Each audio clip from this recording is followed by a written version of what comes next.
Hello my dear friends, my dear students, this is Rajesh sir once again and now इस बार लेके आ रहा हूँ मैं in short IMP of admission of partner. Okay दोस्तों, ये चैप्टर बहुत बेसब्री से आप वेट कर रहे होंगे कि मैं एडमिशन ऑफ पार्टनर के बारे में कुछ बोलूँ, राइट। दोस्तों कुछ लोगों को ये चैप्टर जो है बहुत डिफिकल्ट लगता है, कुछ लोगों को ये चैप्टर बहुत आसान लगता है। मोर और लेस अगर इसको बोलूँ तो ये चैप्टर एवरेज है, राइट। अब इस चैप्टर में एवरेज ऐसा क्या है, तो दोस्तों ये जो चैप्टर है इसको एग्जाम में पढ़ना कैसे है उस बेसिस में मैं पहले बात कर लूँ, फिर उसके बाद हम लोग इसके एवरेजिंग वगैरह की बात कर लेंगे, ठीक है।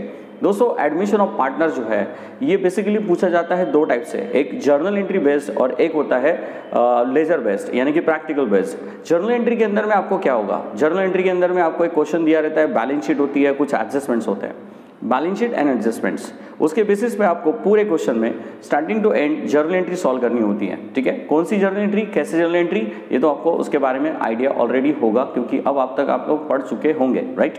एडमिशन ऑफ पार्टनर के अंदर में जर्नल एंट्री जो होती है अराउंड 12 से 13 जर्नल एंट्री हो सकती है मैक्सिमम, ओके, लेकिन वो इजी है, ज़्यादा टफ नहीं है। तो आप हमेशा कोशिश करिए कि आपके पोर्टफोलियो में जर्नल एंट्री का एक क्वेश्चन हो। चलो दूसरे टाइप के क्वेश्चन के ऊपर आते हैं दोस्तों। दूसरे टाइप का जो क्वेश्चन है वो है लेजर बेस्ड क्वेश्चन। लेजर मतलब व्हाट, आपको पता होगा कि इसके अंदर में 3 टेबल बनते हैं, एक रिवैल्यूएशन अकाउंट, एक कैपिटल अकाउंट और एक बनता है statement balance sheet, not an account but a statement balance sheet. ऐसे 3 टेबल हम लोग एडमिशन ऑफ पार्टनर में बनाते हैं। तो दोस्तों तीनों मतलब ज़्यादातर क्वेश्चन अगर आप पूछा जाए कि जर्नल पे आते हैं कि लेजर पे आते हैं, तो my view is about the admission of partner that they will ask you around 90 to 95% questions only on based on ledger. Ledger based question आपके एग्जाम में ज़्यादा पूछे जाते हैं, राइट। जर्नल एंट्री के चांसेस रेयर होते हैं, लेकिन जर्नल एंट्री पूछते हैं, but you have to be ready for that also, okay. चलो दोस्तों आते हैं इसके पोर्टफोलियो की ओर कि हम लोग एडमिशन ऑफ पार्टनर का पोर्टफोलियो कैसे बनाएं हमारे बोर्ड एग्जाम्स के लिए, सो दैट कि हम 50 क्वेश्चन 60 क्वेश्चन ना पढ़े और हम लोग सिर्फ 5 से 6-7 क्वेश्चन में अपने सारे 50-60 क्वेश्चन को कवर कर लें, राइट। दोस्तों एडमिशन ऑफ पार्टनर के अंदर में अगर मैं बताऊं तो बेसिक लेवल के पहले 2 क्वेश्चन आप ऐड कर लीजिए। बेसिक लेवल के क्वेश्चन किस चीज़ के लिए, तो जर्नल एंट्री वाले पैटर्न के क्वेश्चन के लिए, मतलब कि ऐसे क्वेश्चंस जिसमें आपको जर्नल एंट्री सॉल्व करना है। लेकिन जर्नल एंट्री क्वेश्चन के लिए मैं आपको एडवाइस करूंगा कि क्वेश्चन आप सिंपल चुनें, मतलब उस क्वेश्चन के अंदर में क्रिटिकल और टिपिकल कुछ नहीं होना चाहिए। जैसे कि मैं बोल रहा हूँ कि 6 से 7 एडजस्टमेंट या 5 एडजस्टमेंट वाले क्वेश्चन को ना चुनें। आपको जर्नल एंट्री के लिए 4 adjustment 5 adjustment maximum 5 it's okay, तो आप जर्नल एंट्री के लिए मैक्सिमम 5 एडजस्टमेंट वाला क्वेश्चन और नॉर्मल एंट्रीज वाला क्वेश्चन जिसमें एडजस्टमेंट टफ ना हो, ऐसे टाइप के क्वेश्चन को आप जर्नल एंट्री के लिए चूज करें। जस्ट बिलीव, मेरी बातों पे विश्वास करिए। अगर आपको विश्वास नहीं होता है तो आप you can refer the past previous question papers of the boards, okay. Journal entry के लिए मैंने आपको बोल दिया that simple adjustments you have to pick. Simple adjustment is like what, building की एप्रिसिएशन हो गई, फर्नीचर डिक्रीज्ड हो गया, वैल्यूएशन हो गया, फिर उसके बाद मतलब किसी पार्टनर ने रख लिया, ये नहीं करना है। किसी पार्टनर ने रख लिया वो आपको आएगा लेजर वाले इसमें, नॉर्मली इसके अंदर में बस वही आएगा, असेट्स बढ़ी, असेट लायबिलिटी घटी, this kind of adjustment you will find, okay. और इसके अंदर में आपका प्रोपोर्शनेट कैपिटल जो निकालते हैं, मतलब कि एडजस्टमेंट ऑफ कैपिटल वाली जो एडजस्टमेंट होती है, वो वाली एडजस्टमेंट जर्नल एंट्री में ज़्यादातर नहीं पूछते बस, ओके। तो इजी लेवल के क्वेश्चंस को आप थोड़ा सा सिलेक्ट करिए और उस क्वेश्चन को जर्नल एंट्री के लिए प्रिपेयर करिए, ओके। दूसरा लेजर बेस्ड क्वेश्चन के अंदर मैं एडवाइस करूंगा कि आपके पोर्टफोलियो में क्या क्या होने चाहिए। तो दोस्तों पहले नोट डाउन कर लीजिए मैं क्या बोल रहा हूँ। आपके पोर्टफोलियो में कैपिटल एडजस्टमेंट वाला क्वेश्चन सबसे पहले होना चाहिए। बोले क्यों सर, क्योंकि इसका पूछने का रेशो 75% होता है एग्जाम में, मतलब कि कैपिटल एडजस्टमेंट वाले क्वेश्चन जो होते हैं 70% टाइम्स, ये 75% टाइम्स ये क्वेश्चन एग्जाम में पूछे जाते हैं, राइट। दूसरा आपके पोर्टफोलियो में क्या होना चाहिए, तो करंट अकाउंट का एक क्वेश्चन होना चाहिए जिसके अंदर में पार्टनर्स के करंट अकाउंट के बैलेंसेस दिए हो। तो ये टाइप का क्वेश्चन अगर आप चूज करते हो तो इसका मतलब आपका पोर्टफोलियो कंप्लीट हो जाता है, राइट। तो मैंने बताया आपको करंट अकाउंट और कैपिटल एडजस्टमेंट वाले क्वेश्चन।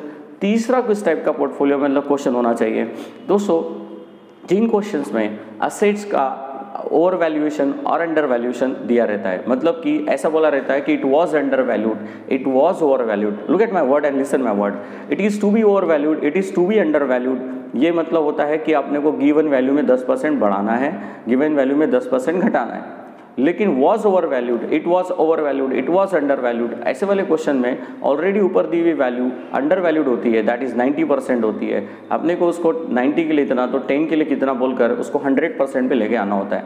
मतलब कि बोलने का मतलब you have to be very मतलब focus while selecting this type of question. तो मैंने बोला कि आपको undervalued, was undervalued, was overvalued type के क्वेश्चन को भी अपने पोर्टफोलियो में ऐड करना चाहिए। दोस्तों मैं फिर से एक बार रिवाइज कर दूं, मैंने पूरा पोर्टफोलियो सेशन क्या बोला है। एटलीस्ट 2 क्वेश्चन सिंपल वाले जर्नल एंट्री के होने चाहिए, तीसरा क्वेश्चन कैपिटल एडजस्टमेंट वाला होना चाहिए, नेक्स्ट क्वेश्चन जिसमें was over valued and under valued होना चाहिए, और एक क्वेश्चन जिसमें पार्टनर्स लाइबिलिटी को पे करते हैं, पार्टनर्स असेट को टेक ओवर करते हैं, ऐसे टाइप के क्वेश्चंस को भी आपको अपने पोर्टफोलियो में इंक्लूड करना चाहिए। तो दोस्तों ऐसे करके अगर आप एडमिशन के अराउंड 5 से 7 क्वेश्चंस को कवर कर लेते हो तो आपके 50 से 60 क्वेश्चंस का कवरेज उस 5 से 6 क्वेश्चंस में आता है। और मेरी एडवाइस ये रहेगी कि उस टाइप के क्वेश्चंस को आप बार बार प्रैक्टिस कर ले तो it will give you a lot of confidence to solve the questions, right. दोस्तों अब इसके सॉल्विंग प्रोसीजर पे बात करते हैं। सॉल्विंग प्रोसीजर कैसे? अगर आपको जर्नल एंट्री क्वेश्चन पूछे जा रहे हैं तो डेफिनेटली मैं आई विल एडवाइस यू कि पहले पन्ने पे आप जर्नल एंट्री बनाएंगे, उसके बाद फिर आपको जब प्रॉफिट एंड लॉस निकालना है या फिर पार्टनर्स के बैलेंसेस जो भी निकालना होगा इसकी आपको वर्किंग नोट करनी पड़ेगी। मतलब आपको वर्किंग नोट में मेंशन करना पड़ेगा रिवैल्यूएशन अकाउंट छोटा सा ड्राफ्ट करके उसका डेबिट क्रेडिट कैलकुलेट करके उसका प्रॉफिट एंड लॉस निकाल के उस प्रॉफिट एंड लॉस की भी आपको एंट्री दिखानी होती है। Okay, that's it. दोस्तों जब आपको लेजर के क्वेश्चन पूछे जाते हैं तो लेजर के क्वेश्चन जब हम सॉल्व करेंगे तो उसका कैसा होगा? लेजर में हम 3 टेबल बनाएंगे। कोशिश करिए कि आपके एक पेज पर 2 टेबल आएंगे, जस्ट लाइक रिवैल्यूएशन अकाउंट और कैपिटल अकाउंट, और बैलेंस शीट आप एक सेपरेट पेज पर बनाएंगे। ओके दोस्तों, जैसे कि मैंने बोला कि पेपर जब भी आप सॉल्व करते हो नीट एंड क्लीन होने चाहिए, अप टू डेट होने चाहिए, हेडिंग्स वगैरह प्रॉपर लिखी होनी चाहिए, टोटलिंग प्रॉपर करनी चाहिए। उसके अलावा भी एडमिशन ऑफ पार्टनर जैसे क्वेश्चन में आपको हमेशा वर्किंग नोट का सामना करना पड़ेगा। I mean to say you have to face the working notes. Working note में दोस्तों क्या होता है कि बहुत बार आपको न्यू रेशो निकालना होता है, कभी सैक्रिफाइसिंग रेशो निकालना होता है, उसके बाद कभी कभी आपको प्रॉफिट एंड लॉस के कैलकुलेशंस वर्किंग नोट में शो करने होते हैं।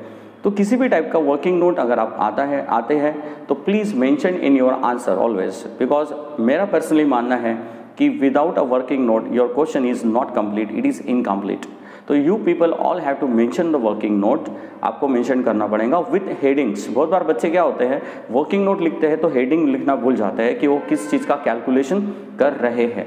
तो while doing the working note you people need to show the headings of that working note, okay, and then underline it and then try to solve the working note. working note को भी systematic लिखना चाहिए। मैंने बहुत बार बच्चे देखे हैं कि working note को seriously नहीं लेते हैं। in working note their presentation is totally look like a worst, you know। तो working note is like they thinking कि हम लोग कुछ मल्टीप्लिकेशन कर रहे हैं, डिवाइड कर रहे हैं। It is not that. Working note is also a part of answer, it should also be a very systematic. तो present that working note in a systematic order. Okay दोस्तों, क्वेश्चन सॉल्व करते हुए घबराने का नहीं है। आपको जितना क्वेश्चन आता है उतना आपने अटेम्प्ट करने का है, चाहे वो 20 का सपोज मान के चलो 5 एडजस्टमेंट है और मुझे 3rd नहीं आ रही है तो मैंने 4th और 5th को सॉल्व कर लेना है। Is this clear? बोलेंगे सर 3rd नहीं सॉल्व होगी तो 4th 5th कैसे सॉल्व होगी? तो देखो जितना सॉल्व हो सकता है उतना एटलीस्ट कर लेना है। Is this clear? और सब कुछ करने के बाद आपकी कैलकुलेशंस प्रॉफिट लॉस जैसा भी निकलता होगा आपको निकाल के रखना है। Something is better than nothing. ये वाले कोड को पॉलिश करते हुए मैं वापस बोल रहा हूँ कि कुछ ना लिखने से अच्छा कुछ लिखना है ताकि एटलीस्ट आपको मार्क मिल जाएंगे। This is in short IMP of the admission of partner from the Rajesh sir. Just hope and the best for your future and next video के लिए आप मेरा वेट करिए। मैं आता हूँ नेक्स्ट वीडियो में नेक्स्ट चैप्टर लेके in short, and subscribe my channel for the more videos like in short. Thank you very much.